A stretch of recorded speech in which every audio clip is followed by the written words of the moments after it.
नमस्कार। देश प्रदेश के इस खास सेगमेंट में आपका बहुत बहुत स्वागत है। मैं हूं आपके साथ जया कौशिक त्रिवेदी। सबसे पहले बात करते हैं बिहार की राजनीति की। हम जानते हैं बहुत जल्द यहां पर चुनाव होने जा रहे हैं। उससे पहले तैयारियां यहां पर शुरू हो चुकी हैं। सभी पार्टियां उस तैयारियों में जुट गई हैं।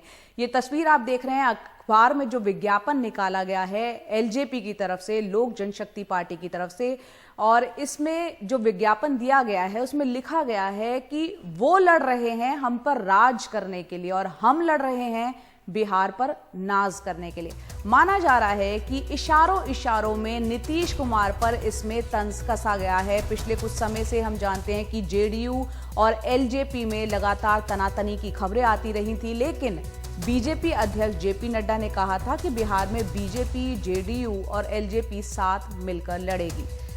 बिहार की सियासत को समझाने के लिए हमारे सहयोगी मनीष कुमार हमारे साथ पटना से जुड़ गए हैं। मनीष, ये विज्ञापन इस वक्त हम दिखा रहे हैं जिसमें बिहार फर्स्ट, बिहारी फर्स्ट, इसके अलावा हम चिराग पासवान और रामविलास पासवान की तस्वीरें देख रहे हैं। इसमें एक तंज साफ तौर पर कहीं ना कहीं कह सकते हैं कि नीतीश कुमार पर नजर आ रहा है, जो पिछले दौरान तनाव एलजेपी जेडीयू के बीच चला था। निश्चित रूप से देखिए, अगर चिराग पासवान की तरफ से तल्खी है तो ऐसा नहीं है कि नीतीश कुमार की तरफ से कुछ इस रिश्ते को सामान्य करने की भी कोई कोशिश की गई है। बिहार में एनडीए बिल्कुल ही दो भाग में बट गया है। जो चिराग पासवान हैं उसके बारे में नीतीश कुमार और उनकी पार्टी यही कहती है कि उनका बीजेपी के साथ तालमेल है, और साथ ही साथ जीतन राम मांझी जो 2 दिनों पूर्व फिर से एनडीए में शामिल हुए, उन्होंने कहा कि उनका तालमेल जो है वो जनता दल यूनाइटेड से होगा। और निश्चित रूप से चिराग पासवान के इस तरह के स्टैंड के कारण, उनके बयानों के कारण नीतीश कुमार को दबाव में कई सारे दलित नेताओं को अपनी पार्टी में आजकल शामिल कराना पड़ रहा है। पिछले दिनों उनकी पार्टी से श्याम रजक गए थे, उसके बाद में जीतन राम मांझी को आनंद फानन में जो है पहले महागठबंधन से उन्होंने अपने को अलग किया और फिर एनडीए में शामिल होने की घोषणा की। लेकिन इन सब चीजों का असर देखने को उसी समय मिलेगा। ये सारा कुछ इस बात पर निर्भर करता है कि चिराग पासवान एनडीए में रहकर चुनाव लड़ते हैं या अलग हटकर चुनाव लड़ते हैं, क्योंकि उनकी पार्टी के लोगों का कहना है कि हो सकता है कि चिराग अलग चुनाव लड़े लेकिन वो बीजेपी के उम्मीदवारों के खिलाफ वो अपना प्रत्याशी ना दें, मात्र जनता दल यूनाइटेड के प्रत्याशियों के खिलाफ ही अपने उम्मीदवार मैदान में उतारें। लेकिन बीजेपी के जो केंद्रीय नेतृत्व हैं, चाहे उनके राष्ट्रीय अध्यक्ष जेपी नड्डा हों या बिहार के नेता, उनका कहना है कि आखिरकार चिराग एनडीए में ही रहेंगे। उन्हें उनके मन मुताबिक तो सीटें नहीं मिल सकती है, क्योंकि अब इस अलायंस में 3 से ज्यादा पार्टनर हो चुके हैं। लेकिन हाँ, वो उनके पास में अभी फिलहाल एनडीए से निकलने का कोई ऐसा चारा नहीं है, क्योंकि उनके पिता भी केंद्र में मंत्री हैं और ऐसा नहीं हो सकता है कि आप केंद्र में मंत्री रहें और बिहार में जो आपके गठबंधन का चेहरा हो उसके खिलाफ आप चुनाव में उम्मीदवार उतारें। जी बिल्कुल, बहुत बहुत शुक्रिया मनीष कुमार इसे पूरे तफसील से समझाने के लिए। तो जाहिर सी बात है, जो बेटे हैं चिराग पासवान वो बिहार को देखते हुए राजनीति कर रहे हैं और केंद्र में क्योंकि रामविलास पासवान है वो अपनी राजनीति कर रहे हैं। बिहार की सियासत पर नजर हमारी बनी रहेगी। तो बिहार विधानसभा चुनावों से पहले नियोजित शिक्षकों पर नीतीश सरकार को मेहरबान देखकर गेस्ट टीचर्स भी अपनी मांगों को लेकर सड़क पर उतर आए। अपनी नौकरी पक्की करने की मांग को लेकर सैकड़ों की संख्या में गेस्ट टीचर्स ने पटना में प्रदर्शन किया, जिसकी तस्वीरें आप देख रहे हैं। यहाँ पर पुलिसकर्मी उन प्रदर्शनकारियों को गाड़ियों में बिठाकर ले जा रहे हैं, लेकिन जब वो मुख्यमंत्री आवास की ओर अचानक ये बढ़ने लगते हैं तो पुलिस ने कैसे इनको रोका और यहाँ पर लाठियां भी बरसाई हैं। कईयों को हिरासत में भी लिया गया है और लाठीचार्ज के बाद गेस्ट टीचर्स धरने पर बैठ गए और पुलिस के खिलाफ उन्होंने नारेबाजी की।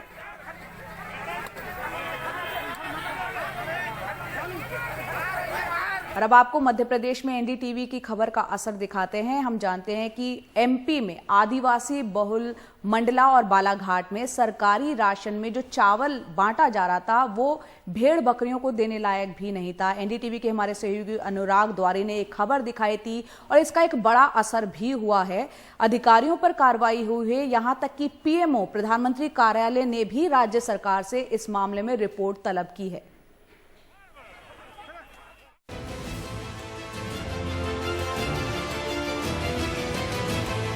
जो अनाज दिए जा रहे हैं, भले उनसे जनता खुश है और ये बात सच भी है, लेकिन उसकी गुणवत्ता क्या है, उसकी पौष्टिकता क्या है, ये देखने का काम बताइए कौन कर सकता है? ये सिर्फ अनुराग द्वारी कर सकता है। जानवर नहीं खा सकता वो चावल हमको खिला दो। अनाज ये क्या दे रहे जी, वहाँ पे क्या कहते गोदाम में तो वो खा नहीं सक रहा है, सब फेंकने लायक का हो गया। 1 सितंबर मंगलवार एनडीटीवी ने खबर दिखाई कि कैसे मध्य प्रदेश में गरीबों को मुफ्त में मिल रहा है चावल भेड़ बकरियों के खाने लायक भी नहीं है। ये बात केंद्र सरकार के उपभोक्ता मामलों के मंत्रालय ने कही, जिस रिपोर्ट की एक्सक्लूसिव कॉपी हमारे पास थी। खबर चलने के अगले दिन राज्य सरकार ने बड़ी कार्रवाई की। बालाघाट मंडला जिलों के चावल की गुणवत्ता कार्य के लिए जिम्मेवार गुणवत्ता नियंत्रकों की सेवाएं समाप्त कर दी गईं। वहीं बालाघाट के जिला प्रबंधक आर के सोनी को निलंबित कर दिया गया। संबंधित मिलर्स के खिलाफ एफआईआर दर्ज कर कार्रवाई की गई। मैंने फैसला किया कि इसकी ईओडब्ल्यू ठीक से जांच करें, क्योंकि हम भ्रष्टाचार किसी भी कीमत पर बर्दाश्त नहीं कर सकते। ये है तो उजागर होना चाहिए। किसी ने किया तो उसके खिलाफ कार्रवाई होगी ही, और आगे से इस तरह की संभावना निर्मूल करनी चाहिए। इसके बाद प्रधानमंत्री कार्यालय ने भी राज्य सरकार से रिपोर्ट तलब कर ली। ये हमारी सरकार तो कटिबद्ध है, और आप जैसे जागरूक पत्रकार अनुराग द्वारी जी जैसे पत्रकार जब कोई बात उठाते हैं तो उस पर कॉन्ग्लिजेंस हम लेते ही हैं। सरकार ने उस पर कार्रवाई की है। 3 लोग सस्पेंड हुए हैं, और वो लोग भी सस्पेंड हुए हैं जिन्होंने क्वालिटी कंट्रोल की जिन पर जिम्मेदारी थी। तो हमारी सरकार तो इस तरह की किसी भी गतिविधि को ना बर्दाश्त करती है, ना करेगी, और इसके साथ साथ ये भी सुनिश्चित किया जाएगा कि इस तरह की पुनरावृत्ति आगे ना हो।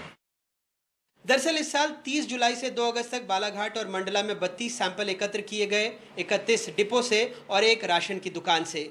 CGAL लैब में परीक्षण के बाद पाया गया कि सारे नमूने न सिर्फ मानकों से खराब थे, बल्कि वो फीड 1 की श्रेणी में थे, जो बकरी, घोड़े, भेड़ और मुर्गे जैसे पशुधन के लिए उपयुक्त है। इस मामले में तो सरकार ने कार्रवाई कर दी, लेकिन कटनी जैसे जिलों में अभी भी PDS के माध्यम से गरीबों को दिए जाने वाला चावल खराब करने के लिए सिस्टम का खेल खुला चल रहा है।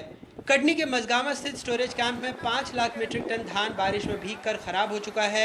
इस धान को राइस मिलर्स कस्टम मिलिंग करेंगे, फिर PDS के माध्यम से गरीबों को वितरित किया जाएगा।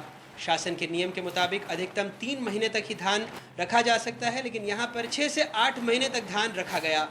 उठाव और बारदाना मुहैया कराने की जिम्मेदारी नागरिक आपूर्ति निगम के अधिकारियों की थी। धान भंडारण की सुरक्षा और जिम्मेदारी मार्कफेड विपणन संघ की। इस झोल में उलझाकर सड़े अनाज को शराब कंपनियों को बेचा जाता है या गरीबों की थाल में परोसा जाता है। अब इसका क्या करें? सिवनी में जो चावल बटे हैं उसकी क्वालिटी ऐसी कि गेंद का गोला बनाकर खेल लें। ये अच्छी बात है कि सरकार ने कार्रवाई की, प्रधानमंत्री कार्यालय ने भी रिपोर्ट तलब की, लेकिन बेहतर ये होता कि इन आदिवासी बहुल इलाकों में जनता को जानवरों के खाने लायक चारा परोसा ही ना जाए, उनके नाम पर वाहवाही बटोरी ही ना जाए। मध्य प्रदेश में अपने ब्यूरो सहयोगियों और भोपाल से कैमरा पर्सन रिजवान खान के साथ अनुराग द्वारी, NDTV इंडिया। तो यहाँ पर आपने अनुराग द्वारी की रिपोर्ट के असर को देखा। अब दूसरी खबर दिखाते हैं हमारे सहयोगी रतनदीप चौधरी की। बैंक फ्रॉड के तो बहुत से मामले आपने सुने होंगे, लेकिन क्या ऐसा कोई मामला आपने सुना है जिसमें किसी राज्य के लोगों ने दूसरे राज्य के मुख्यमंत्री के फंड से पैसा निकाल लिया हो? ऐसा हुआ है असम के मुख्यमंत्री के राहत कोष के साथ। उत्तर प्रदेश के कुछ लोगों ने फंड से पैसे निकाल लिए। कैसे, बता रहे हैं हमारे सहयोगी। गुवाहाटी से 1200 किलोमीटर दूर उत्तर प्रदेश के बस्ती के ये 5 लोग मुख्यमंत्री राहत कोष से 4 लाख रुपए की धांधली के आरोपी हैं। इन लोगों पर इल्जाम है कि उन्होंने फर्जी चेकों पर मुख्यमंत्री के दस्तखत बनाकर फंड से पैसे उड़ाए। पिछले महीने ऑडिट के दौरान मुख्यमंत्री कार्यालय को इसका पता चला तो जांच के आदेश हुए। इन संदिग्धों को बैंक में उनके पते के आधार पर उत्तर प्रदेश के लखनऊ, गोरखपुर और बस्ती से पकड़ा गया। आजकल अक्सर ये देखा जाता है कि बैंक के फ्रॉड के मामलों पे अक्सर साइबर क्राइम का मामला होता है, मगर इस बार इस गैंग ने एक दूसरा रास्ता चुना। उन्होंने बैंक के चेकबुक का एक नकली चेकबुक निकाला, उसके पन्ने भरे और बैंक के ब्रांचों में जमा कर दिया और उनके खातों में पैसा आ गया। पुलिस के सूत्रों के मुताबिक 4 बार इस तरह से पैसा उठाया गया उनके हिरासत में लेने के पहले, और हर बार जो हस्ताक्षर थे चेक में, वो हस्ताक्षर असम के मुख्यमंत्री के हस्ताक्षर से नहीं मिलते हैं। तो ये सबसे बड़ी बात है कि किस तरह से बैंक में उन नकली चेक्स को क्लियर किया गया। असम और उत्तर प्रदेश की साझा टीम ने 27 अगस्त को 5 लोगों को गिरफ्तार किया। अब वो गुवाहाटी में पुलिस हिरासत में हैं। Since it was very sensitive case, so ये पूरा काम बहुत ही खुफिया ढंग से किया गया है। हम नहीं चाहते थे कि उनको हमारी मौजूदगी की भनक लगे और वो होशियार हो जाए। उत्तर प्रदेश सरकार से हमें बड़ी मदद मिली। पुलिस के सूत्रों का ये भी दावा है कि पूछताछ के दौरान इन अपराधियों ने ये कहा है कि इसके पहले भी देश के दूसरे जगहों में उन्होंने सरकारी बैंक खातों से पैसा निकाला है। अब पुलिस का ये मानना है कि ये लोग शायद एक बड़े गैंग का हिस्सा हैं जो कि देश के विभिन्न क्षेत्रों में सरकारी खातों से इस तरह धांधली करके पैसा निकालते हैं और इसलिए बहुत राज्यों को अब आगाह कर दिया गया है। लखनऊ से आलोक पांडे के साथ गुवाहाटी से रत्नदीप चौधरी, एनडीटीवी इंडिया।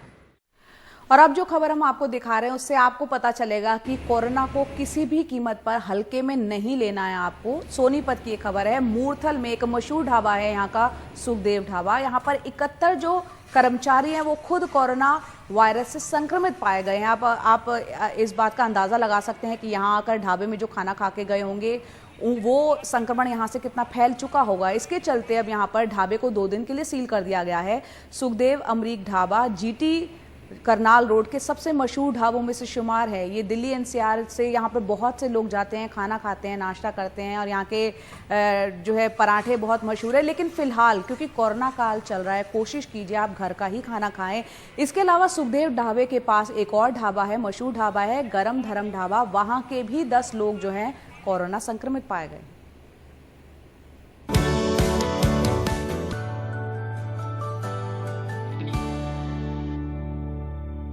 और अब बात करते हैं जम्मू कश्मीर की, जहां बडगांव जिले के यूसमर्ग में हाई स्कूल के सरकारी शिक्षकों ने ओपन एयर कम्युनिटी क्लासेस की शुरुआत की है। कोरोना की वजह से स्कूल बंद होने से हुए एकेडमिक नुकसान को पूरा करने के लिए ये शिक्षक बच्चों को पढ़ा रहे हैं। यहाँ पढ़ने वाले ज्यादातर बच्चे गरीब परिवारों से ताल्लुक रखते हैं जो या तो खराब नेटवर्क या फिर मोबाइल न होने की वजह से ऑनलाइन क्लासेस के जरिए अपनी पढ़ाई नहीं कर पाते हैं।